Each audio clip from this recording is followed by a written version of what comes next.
I never expected her to remember my name, let alone everything else. The corner coffee shop was almost empty that rainy Tuesday afternoon. Just the low hum of the espresso machine and the soft tapping of rain against the window. I slid into my usual spot by the window, the one with the cracked leather chair that creaked whenever I shifted. She was behind the counter, wiping down the counter with deliberate, careful strokes, like she was trying to erase the day's dust, or maybe something else. "Black coffee, right?" she said without looking up. I blinked, surprised. "Yeah. How'd you?" She glanced at me, a faint smile tugging at the corner of her lips. "You always sit there. It's not hard to remember." That was the first time she'd spoken to me since I started coming here weeks ago. My friend's older sister, Lisa, mid-40s, always calm and measured. Somehow, this felt less like a coincidence and more like a carefully choreographed moment. I folded the napkin in my hand twice, like it was a puzzle I needed to solve, before answering. "Thanks. I guess I'm predictable." Her eyes flicked to my hands for a second, then back up, a quiet acknowledgement without words. "You weren't this confident before," she said softly, sliding my coffee across the counter. I looked up, surprised at the unexpected observation. "You bring it out in me," I said without thinking. The words felt foreign coming out of my mouth, too honest, too raw. She laughed, but it was gentle, almost like she was surprised herself. "That's a new one." The sound filled the small space between us, and for a moment, I wasn't just the guy who came here to escape the noise of my own thoughts. I was someone she noticed. I caught her looking, just a quick glance, before she turned to the register. I wanted to ask how she knew, what she saw in me, but the words got stuck somewhere between the rain and the quiet hum of the shop. There's a stillness to loneliness that you don't always notice, like unsent texts sitting in your phone's drafts, or the way your thoughts pause when you realize you're waiting for something you're not sure will come. That day, I sat with that stillness, watching Lisa's fingers trace circles on the worn wood of the counter. Before I left, she slid a small slip of paper across the counter with my coffee. I unfolded it to find her number written in her neat handwriting, with just 2 words below it. "Call me." The door chimed as I stepped outside, rain now light enough to feel like a soft promise rather than a downpour. My heart was beating in a way I didn't expect, quiet, steady, waiting. I pocketed the note and looked back once. Lisa was already wiping the counter again, her movements slow, deliberate, like she was erasing something else, something unsaid. And for the first time in a long while, I wasn't sure what would happen next, but I knew I wanted to find out. I called her the next day, my thumb hovering over the screen a few times before I finally pressed send. The line buzzed once, twice, and then her voice, calm, steady, answered.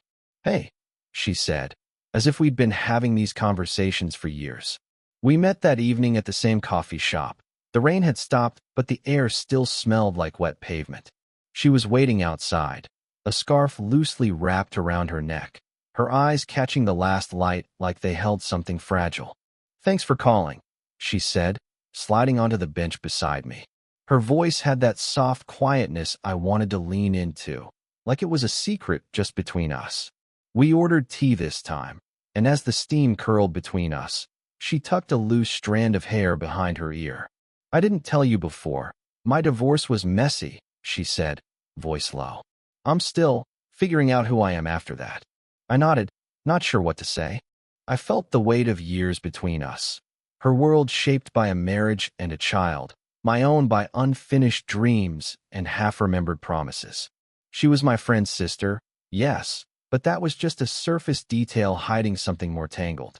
"Sometimes," she added, "I wonder if I'm just scared of being alone, or if I'm scared of being with the wrong person again."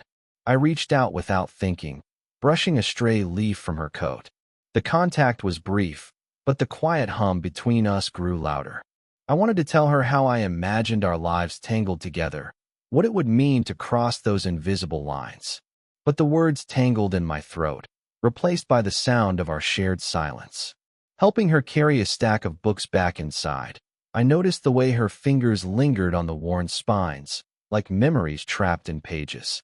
"Do you ever think about how we started here?" she asked, voice barely above the clink of mugs. "Sometimes," I admitted, I don't know why that moment stayed with me. Maybe because it felt like someone finally saw me. She smiled, a quiet, knowing curve of her lips, and for a moment, the space between us folded into something softer. Then, as if drawn by the same unspoken pulse, our hands brushed again. This time a touch that said everything without words. I looked into her eyes, and somewhere in that gaze, I felt the slow unraveling of all the reasons we shouldn't, and maybe the gentle pull of why we might. The next morning, I found myself standing outside her apartment, the note folded tight in my pocket. I was ready to call, to say something, anything, but when the door opened, it wasn't Lisa. It was her son, Jake. He gave me a quick, polite nod and disappeared down the hallway. Lisa's face appeared moments later, cautious, eyes flickering to mine before she stepped aside. "I wasn't expecting you," she said, voice calm but measured. Inside, the quiet buzz of the city felt far away, replaced by the soft hum of an old ceiling fan. She poured coffee without meeting my eyes. "Jake's got a big game today," she said. "I have to be there early."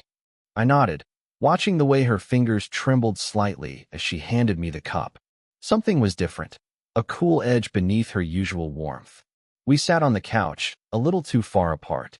The silence grew thick, like the space between us was stretching, pulling tight at the edges. She glanced at me, then away. "I don't want to mess things up," she murmured. I opened my mouth to say something, but stopped. What did she want? What did I want? My hand twitched, nearly reaching for hers, but I pulled back, fingers curling into my palm instead. A laugh from the hallway.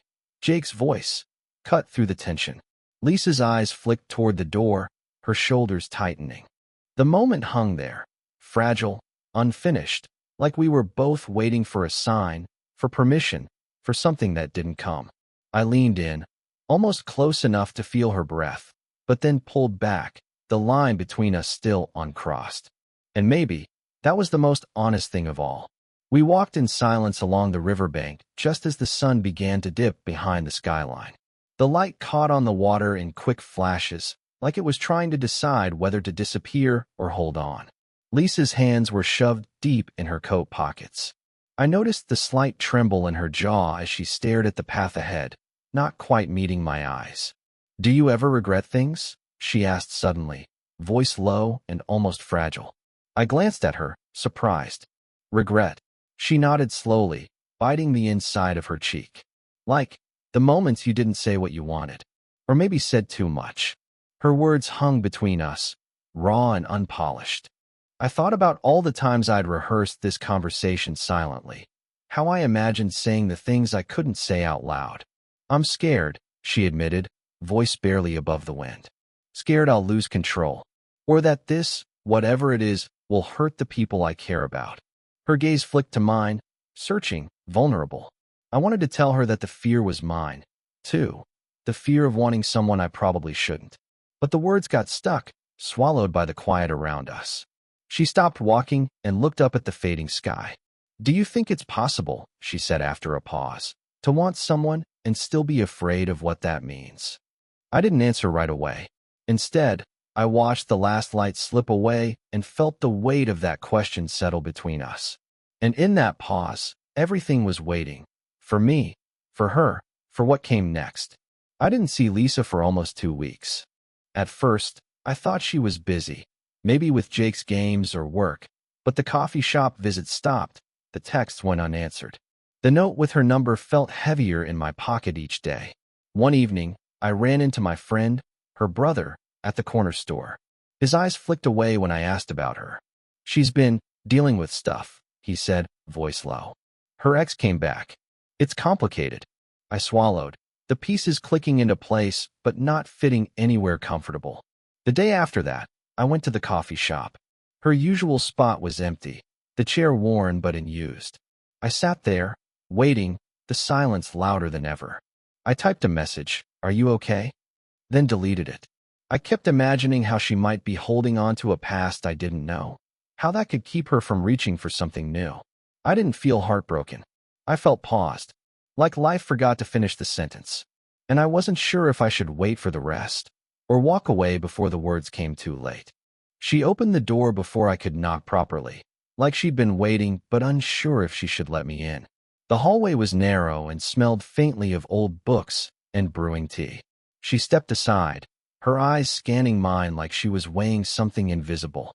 "I don't know if this is right," she said quietly, voice barely above the hum of the city outside. I nodded, unsure if I could say anything that wouldn't unravel everything. There was a pause, thick and heavy, filled with all the words we never said. Then she reached out, her hand brushing mine, not quite holding, just resting. "I'm scared," she admitted, "but maybe it's scarier not to try." I squeezed her hand gently, letting the silence say what neither of us dared. "Okay," I whispered.